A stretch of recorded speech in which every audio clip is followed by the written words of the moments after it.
25 साल ब्रह्मांड की जीवन रेखा पर शायद एक पेंसिल की नोक भर की जगह भी नहीं ले पाए, लेकिन एक आम इंसान की जिंदगी में एक अरसा कभी कभी एक युग के बराबर लगता है। एक इतना लंबा वक्त जब यादें धूमिल होने लगती हैं। मां शायद बच्चे की खुशबू भूलने लगती है, बच्चा बड़ा होकर उसकी गोद की गर्माहट भूलने लगता है, ख्याल बदल जाते हैं, विचारधाराएं तब्दील हो जाती हैं, लेकिन कुछ यादें 25 सालों के बाद भी ऐसे ही ताजा रहती हैं मानो कल की बात हो। In the last few minutes, reports have come in that Mrs. Gandhi is dead. She underwent an emergency operation at the government hospital to have 7 bullets removed after arriving at the hospital unconscious soon after the shooting. She died apparently. Indira Gandhi की हत्या को आज पूरे 25 साल हो गए हैं और जो आवाज आपने सुनी 25 साल पहले, इसी आवाज को सुनकर भारत ही नहीं पूरी दुनिया को इस हादसे का पता चला था। यह आवाज थी बीबीसी के सतीश जैकब की, जो अब भी कहते हैं कि अगर उनके दोस्त और जाने माने पत्रकार आनंद सहाय ने उन्हें एक फोन नहीं किया होता तो शायद वो इतिहास से यूं रूबरू नहीं होते। क्या पता था आनंद सहाय को, क्या कहा उन्होंने सतीश जैकब से। 25 सालों बाद दोनों दोस्त बैठे बीबीसी के स्टूडियो में। आनंद, एक अजीब बात है कि 25 साल के बाद आज हम दोनों इकट्ठे हो गए और तुम्हें याद है उस सुबह जब मिसेस गांधी की हत्या हुई थी तो क्या अजीब माहौल था। उस वक्त मैं घर से निकल रहा था जब तुम्हारा फोन आया।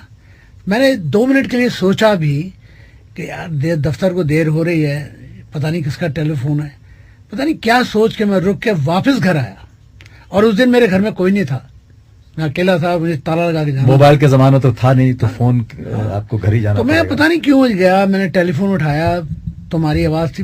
भाई आज भी हमको याद है, 25 साल तो काफी वक्त होता है, कुछ कुछ यादें धुंधली हो जाती हैं। लेकिन मैं नहा रहा था, ये 9 सवा 9 के आसपास की बात होनी चाहिए, याद से कह रहा हूं, और फोन की घंटी बजे जाए। एक आध बार तो मैंने इसको टाल दिया, लेकिन वो रुकता ही नहीं था। मैं तौलिया बांध के भागा आया, पानी बिल्कुल टपक रहा है, फोन उठाया और एक मेरे जानने वाले थे, वो जर्नलिस्ट नहीं थे, उन्होंने मुझसे ये पूछा कि भाई इंदिरा गांधी को कुछ हुआ तो नहीं है, कहाँ है वो। तो मैंने कहा मुझे क्या मालूम, मैं तो नहा के आ रहा हूं। तो उन्होंने कहा नहीं, पता करो। तो जिस तरह से उन्होंने बात की, मेरे कान खड़े हुए, मैं वहीं तौलिया लपेटे ही कई जगह फोन किए, कोई जवाब नहीं मिला। एक नंबर था मेरे पास पीएम हाउस का, वहां पे एक शख्स ने उठाया फोन, जो लगता था कि कोई वहां मतलब किसी खास ओहदे पर नहीं रहा होगा वो। उसने ऐसे ही बड़े मुश्किल से समझा के मुझसे कहा कि उनको तो ले गए हॉस्पिटल। हमने कहा क्यों ले गए, क्या हुआ। तो उससे आगे उसने कुछ भी नहीं कहा, उसको मालूम था या नहीं ये भी हमें नहीं मालूम है। उसने कहा नहीं गए, और उन्होंने सोनिया जी का नाम लिया कि वो उनके साथ गई, और कुछ हुआ थोड़ी देर पहले ये भी कहा उसने। तो एकदम बात समझ में नहीं आई, और 1-2 जगह से और कंफर्मेशन लेने की कोशिश की मैंने। Sharda, the late HY Sharda Prasad, इतने नफीस आदमी थे, उनके इंफॉर्मेशन एडवाइजर पीएम के, अच्छे जानने वाले थे मेरे, उनको लगाया, मेरे कहीं कोई मिलता ही नहीं था। There used to be silence at the other end, घंटी जा रही है। तो मुझे लगा अचानक कि आज कोई बड़ी बात हो गई है। वो क्या है मैं जानता नहीं, लेकिन कुछ हुआ जरूर है। तब मैंने कहा कि मैं क्या करूं, अब मैं समझ में नहीं आ रही थी बात। तो मैंने सोचा कि मैं सतीश से बात करूं, और मैंने कहा कि जाके देखो क्या हुआ है। तो जब तुम्हारा फोन आया सुबह, तो मैं पुरानी दिल्ली में रहता, तुम्हें याद है, खूब घर याद है। तो गलियों में हम रहते थे, तो मैं बाहर निकला, मेरे घर में इत्तेफाक से उस दिन कोई नहीं था, तो मैं बाहर ताला लगा के और निकला, मेरे को आवाज आई टेलीफोन बजने की, तो तुम्हारा फोन था। और तो मुझे अच्छी तरह याद है, तुमने मुझे ये कहा यार सतीश कुछ हुआ है और तुम पता करो। और मैंने कहा क्या हुआ। तुमने कहा कि एक एम्बुलेंस में मिसेस गांधी को ले गए हैं। तो मैं सीधा गाड़ी लेके भागा। तो तुमने पहले कहा नहीं कुछ नहीं हो सकता। मैंने कहा देखो कुछ हो गया है गड़बड़। तुमने कहा मजाक कर रहे हो। मैंने कहा लेकिन चेक कर लो एक बार।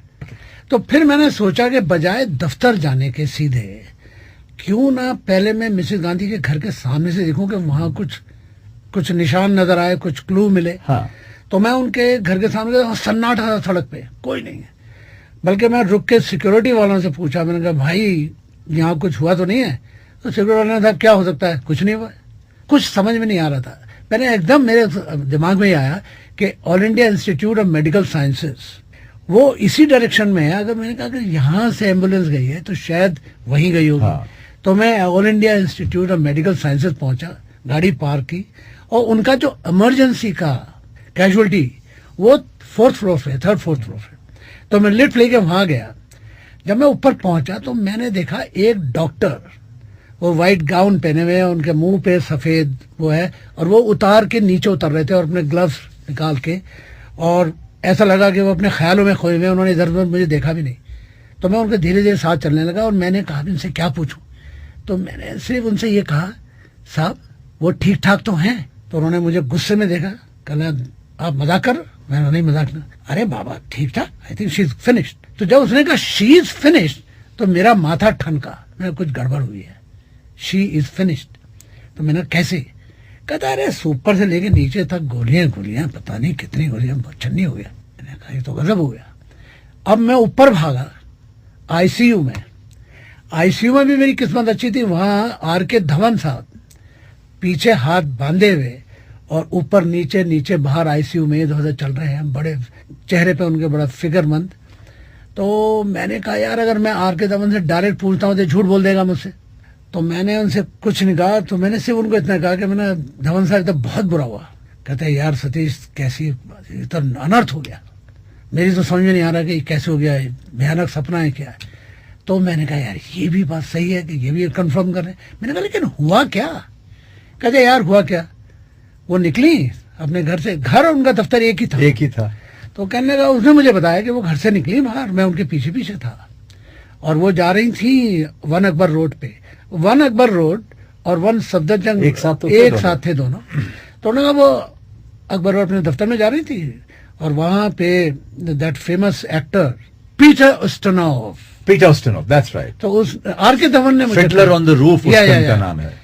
हाँ नहीं, एक और भी फिल्म थी। एनीवे, तो आर.के. धवन ने मुझे कहा कि मिसेस गांधी की अपॉइंटमेंट पीटर उस्टिनोव के साथ है। वो उनके आयरिश टेलीविजन के लिए इंटरव्यू करने आए हुए थे और वहां उनका इंतजार कर रहे थे। तो ये तैयार होके, आपको याद है मिसेस गांधी में एक बात थी कि वो बड़ी पंक्चुअल थी और खड़ाखट चल के जाती थी, तो बड़ी तेज जा रही थी। तो मैं उनके पीछे जा रहा था। अचानक वो जो हिस्सा है जो बीच में एक हैज आती है, दोनों तरफ याद है, वहां 2 सरदार सिख बॉडीगार्ड से आर्म्ड, उन्होंने फौरन उनके ऊपर गोलियां ये आर.के. धवन का कहना था कि उन्होंने गोलियां चलानी शुरू कर दी। वो पीछे थे तो उनको सिर्फ इतना सुनाई दिया कि मिसेस गांधी ने जोर से कहा ये क्या कर रहे हो, और इतना कहने के बाद वो जमीन पे गिर गए और गोलियां उन पे चलती रही। उसके बाद मैं सीधा बाहर निकला। मैंने कहा मेरे पास सब स्टोरी होगी। तो क्योंकि उस जमाने में मोबाइल तो था नहीं कि मैं तुम्हें फोन करके बताता क्या क्या हुआ, और उस जमाने में मेरे में एक्साइटमेंट भी बहुत था। मैं गाड़ी में कूद के बैठा। उस जमाने 25 साल पहले फिट थे, आज भी फिट हो गई। तो मैं कूद के गाड़ी में बैठ के सीधा दफ्तर गया और जाते ही मैंने फोन मिलाया। उस जमाने एक और मुसीबत थी 25 साल पहले कि आप डायरेक्ट फोन नहीं कर सकते थे, एसटीडी था ही नहीं, तो आपको कॉल बुक करानी पड़ती थी, इंटरनेशनल कॉल। That's right. और मैंने इंटरनेशनल कॉल बुक कराई। मैंने कहा भाई ये बीबीसी की कॉल है, प्लीज जल्दी दे दीजिए, बड़ी जरूरी खबर है। तो उन्होंने कहा जी अभी देते हैं। मैंने ये सोचा कि छोटी स्टोरी पहले दे दो। तो मैंने अंग्रेजी में था लेकिन उसका अनुवाद ये था मैंने कि मिसेस गांधी के ऊपर एक जानलेवा हमला हुआ है, जो कि एक्यूरेट बात थी उस वक्त। और डॉक्टर उनकी जिंदगी के लिए संघर्ष कर रहे हैं और वो all India institute medical sciences के आईसीयू में हैं। और मैंने ये कहा कि जानकार सूत्रों के अनुसार उनके अंगरक्षक थे, उन्होंने ही उन पर प्रहार किया उनके घर। तो दिस इज 99% एक्यूरेट। तो ये मैंने बताया। तो उसके बाद तो मेरा ये हाल हो गया कि घंटी टेलीफोन रुकना बंद ही नहीं हुआ लंदन से। लेकिन मुझे एक बड़ा अजीब ये बात लगी कि 12 बजे जो रेडियो न्यूज रील आता था, एक प्रोग्राम होता था। आपने तो 11 बजे के आसपास अनाउंस किया ना कुछ के? नहीं, हमने तो 10 बजे भेज दी थी स्टोरी। 10, सवा 10, साढ़े 10 बजे चली गई थी। लेकिन 12 बजे मैंने समझा खबरों में होगी, सुर्खियों में होगी। लेकिन रेडियो न्यूज रील बड़ा प्रोग्राम था अंग्रेजी का, वर्ल्ड न्यूज पे। तो वो खबरों में सुर्खियों में कुछ नहीं उसके बारे में। अच्छा, अब मैं आपको एक बात बताऊं। आपसे जब बात हो गई तो मेरे पास तो कोई रेडियो वगैरह था नहीं, अपना भी हैंडसेट नहीं था। मैं सीधा अपने ऑफिस गया और वहां मैंने लोगों से कहा भाई ये हुआ है और कुछ गड़बड़ बात है, मैं जा रहा हूं एम्स मेडिकल इंस्टीट्यूट जा रहा हूं मैं। तो अब मुझे याद नहीं आ रहा कि हम कैसे वहां पहुंचे, और कुछ कुछ और जर्नलिस्ट भी आने लगे थे, बात यहाँ वहां से फैली होगी, किसी को कुछ नहीं मालूम था। अंदर जहां आप जा चुके थे वहां पर हम लोगों को जाना मना था, गेट वेट बंद किए गए थे, मुझे याद है वो। लेकिन कोई तरह से यहाँ वहां कुछ झांसा देके, कुछ जैसे आपने कहा अच्छी चांस बन गई, चले गए ऊपर कॉरिडोर्स में भी हम लोग गए, लेकिन कुछ डॉक्टर मिले, लेकिन कोई कुछ बतलाने वाला नहीं मिला। बट भाई देखिए ना, जब आप पहुंचे तो 2-3 घंटे उनको मिल गए, उसमें उन्होंने तैयारी कर ली। जब मैं गया था तो किसी को होश ही नहीं था, होश हवास सबके गुम थे। और हम लोग वो एम्स की जो सड़क के सामने दूसरी तरफ जो दुकानें होती थी चाय और इन चीजों की, तो हम लोग वहां पे बहुत थे, धीरे धीरे भीड़ जमती गई। And then a point came, Rajiv Gandhi शहर के बाहर थे, प्रणब मुखर्जी शहर के बाहर थे, सरदार जैल सिंह देश के बाहर थे, कहीं अरब कंट्री में कहीं गए हुए थे। मतलब कोई अथॉरिटी नाम का, कोई टॉप लेवल का कुछ भी नहीं था दिल्ली में। वो जो आप कह रहे हो ना बिल्कुल ठीक है, लेकिन मैं तुम्हें 2 ताज्जुब वाली बातें बताऊंगा।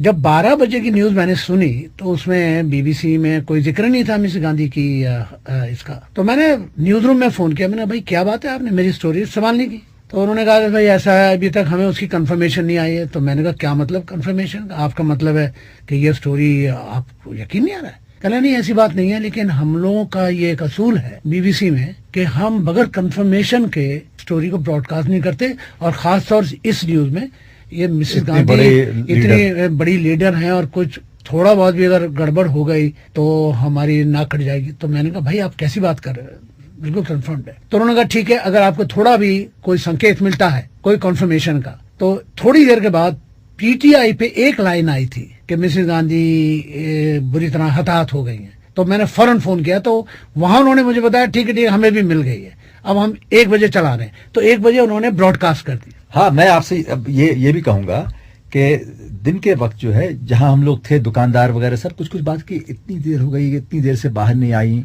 कुछ खबर नहीं मिली, कोई न कोई बात है। और तब हम लोगों ने देखा कि राजीव गांधी, अमिताभ बच्चन भी थे उनके साथ, प्रणब मुखर्जी, ये लोग सब अंदर जा रहे हैं, और किसी से इन्होंने बात नहीं की, लेकिन जिस तरह से गए, it did not look all right. तो मैंने यही कहा कि देखिए, ऑल इंडिया रेडियो जो है सिर्फ खबर के पुष्टि होने के लिए वेट नहीं करेगी, वो देखेगी कि ऑल्टरनेटिव पॉलिटिकल अरेंजमेंट्स, जो भी military defence arrangements on the border, ये सब पक्का नहीं हो जाएगा जब तक वो कभी अनाउंस नहीं करेंगे। हाँ, मैं तुम्हारी बात काट रहा हूँ, लेकिन दिलचस्प बात बता रहा हूँ तुम्हें ऑल इंडिया रेडियो के बारे में भी, और इसके बारे में कि बीबीसी ने जब स्टोरी ब्रेक करी 1 बजे, तो उसके बाद क्या हुआ कि मेरे पास एक फोन आया। हमारे बीबीसी में एक मॉनिटरिंग सर्विस होती है, they monitor broadcasting stations all over the world. तो उनमें से किसी ने मुझे फोन किया 3 या 4 बजे, और जब तक हमारी स्टोरी 3 घंटे पुरानी हो चुकी थी, बीबीसी लगातार चल रही थी। तो मॉनिटरिंग यूनिट के एक आदमी ने मुझसे कहा कि भाई हम ऑल इंडिया रेडियो को बराबर मॉनिटर कर रहे हैं, और उसमें एक बड़ी अजीब सी आवाज आ रही है, कुछ चल रहा है। मैंने कहा भाई वो जो रहने तुम कह रहे हो वो हमारा मॉर्निंग म्यूजिक है, वो शास्त्रीय संगीत है, कि जब कोई बड़ा आदमी मरता है हमारे देश में तो वो राग जो है वो एक तरह से संकेत है कि बहुत बड़ा संकट कोई हुआ। तो मैंने कहा ये रहना नहीं है। उसके बाद मैंने ऑल इंडिया रेडियो में क्या नाम था वो जो पीआईओ में स्पोक्समैन थे, आई राम मोहन राव उस जमाने में स्पोक्समैन नहीं थे, वो डायरेक्टर न्यूज है ऑल इंडिया रेडियो में। उनको मैंने फोन किया, मैंने कहा राव साहब यार अभी तक ऑल इंडिया रेडियो ने खबर ही नहीं दी। तो मुझे कहना अच्छा बड़े खुश हो रहे हो कि तुमने हमें हरा दिया। भाई ऐसा है, मेरा आदमी खबर को लेके अप्रूवल के लिए घूम रहा है एक दफ्तर से दूसरे दफ्तर, कोई उसको मिल ही नहीं रहा है अप्रूव करने के लिए। तो फिर उन्होंने 6 बजे जब स्टोरी जब करी जब राजीव गांधी वगैरह वापस आ गए। राजीव गांधी अच्छा एक बात बहुत है कि एक हम लोग मार्क टली ने मिलने किताब भी लिखी है इसके ऊपर, मुझे और उस किताब में एक फोटोग्राफ है कि राजीव गांधी कलकत्ता डमडम हवाई अड्डे पे खड़े हैं, और उनके हाथ में सोनी का रेडियो है, ट्रांजिस्टर रेडियो, और उसके नीचे कैप्शन ये है कि राजीव गांधी जो हैं वो अपनी मृत्यु के बारे में वृतांत सुन रहे हैं सतीश जेकब से बीबीसी पर। तो वो पहली बार राजीव गांधी को जो कंफर्मेशन मिली वो भी बीबीसी से मिली उस वक्त। तो फिर शाम बंगाल में दौरे पे थे प्रणब मुखर्जी और वो, जहाँ वो था। तो उसके बाद तो फिर आप जानते हो, फिर तो राइट्स शुरू हो गए रात। तो उसके बाद तुम्हें याद है कि तुमने मुझे ना सिर्फ ये बताया कि मिसेस गांधी के बारे में तुम्हारी से खबर मिली मुझे, वरना मुझे भी नहीं पता लगता क्या वो चांस की बात है, वो चांस की बात है। लेकिन तो अगर तुम ना होते और तुम मुझे टेलीफोन ना करते तो हो सकता है कि मैं शाम तक वैसे ही बैठ रहा था दफ्तर में। तो मैं हमेशा, आज 25 साल है, आज के दिन 25 साल पूरे हो गए, लेकिन मैं आज तक नहीं भूला हूँ। और जब भी ये कभी जिक्र आता है तो मैं हमेशा बताता हूँ कि आनंद सहाय की वजह से मैं ये स्टोरी, ये बीबीसी ने वर्ल्ड को ये स्टोरी ब्रेक की। कितना अफसोस का दिन था वो। मेरा दिल तो बहुत छोटा हो रहा था, मतलब यकीन ही नहीं आ रहा था कि ऐसा होता है। The shots were fired apparently by 2 of her own security guards as she was coming out of the residence this morning. Security in Delhi has been reinforced. The hospital and the roads to the Prime Minister's residence have been sealed off and the borders around Delhi have been closed. No motive has been attributed to her assailants, who were both shot by other guards, but there must be speculation that they are Sikh extremists.